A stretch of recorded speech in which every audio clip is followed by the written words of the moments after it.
السلام علیکم ورحمۃ اللہ وبرکاتہ۔ یہ کہتے ہیں کہ امام بخاری رحمۃ اللہ علیہ نے حضرت علی حضرت فاطمہ کے ساتھ علیہم السلام لکھا ہے، اور اسی طرح حضرت حسین کے ساتھ علیہ السلام لکھا ہے۔ حضرت علی کے ساتھ امام ابو داؤد نے علیہ السلام لکھا ہے۔ تو دیکھیے، سب سے پہلی بات یہ ہے کہ انہوں نے کہا ہے کہ آل بیت کے ساتھ علیہ السلام لکھنا درست ہے۔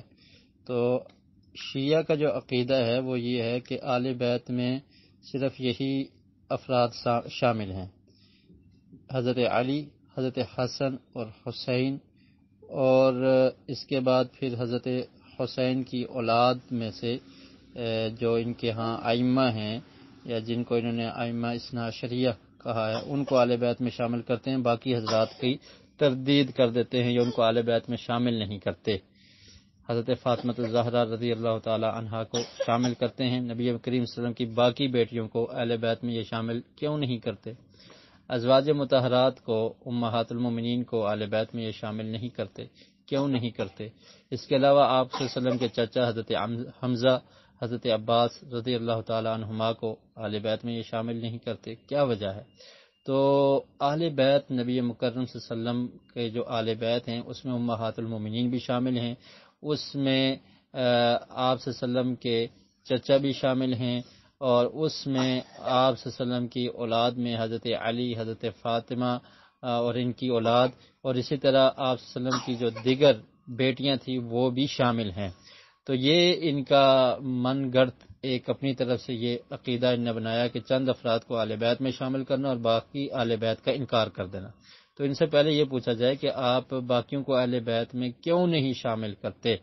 کیا انسان کی زوجہ یا اس کی گھر والی وہ اہل بیت میں نہیں ہوتی؟ جبکہ قرآن مجید اس پر گواہ ہے کہ زوجہ پر بھی اہل بیت کا لفظ بولا جاتا ہے، اور نبی کریم صلی اللہ علیہ وسلم نے بھی اپنی ازواج کو، آپ کی جو ازواج ہیں امہات المومنین ہیں، ان کو اہل بیت میں ہی شامل کیا ہے اور کرنا چاہیے۔ تو دوسری بات اب یہ رہی کہ علیہ السلام، تو علیہ السلام کہنے میں کوئی حرج نہیں ہے۔ ہم تو نماز میں تمام مومنین کے لیے لفظ استعمال کرتے ہیں۔ التحیات جب آپ پڑھتے ہیں تو اس میں جب پڑھتے ہیں السلام علیک ایھا النبی ورحمۃ اللہ، تو اس کے بعد جو آگے پڑھتے ہیں السلام علینا وعلی عباد اللہ الصالحین، تو سلام ہو ہم پر اور تمام اللہ کے نیک بندوں پر۔ تو دعائیہ کلمہ ہے، اس کو کہنے میں کون سا حرج ہے؟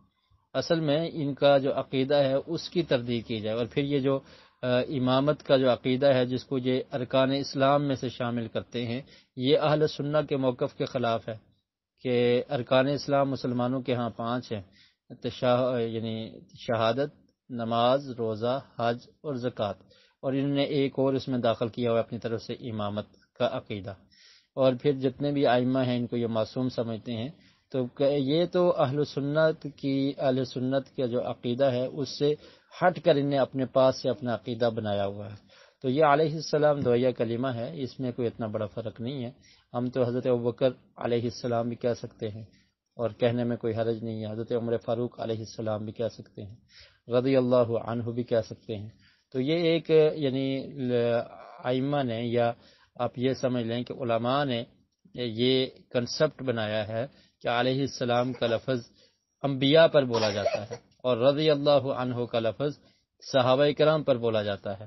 تو اگر دعا کرتے ہوئے یا دعائیہ کلمہ سمجھتے ہوئے کبھی کوئی کہہ دے آل بیت کے لیے تو اس میں بھی کوئی اتنا بڑا حرج والی بات نہیں ہے۔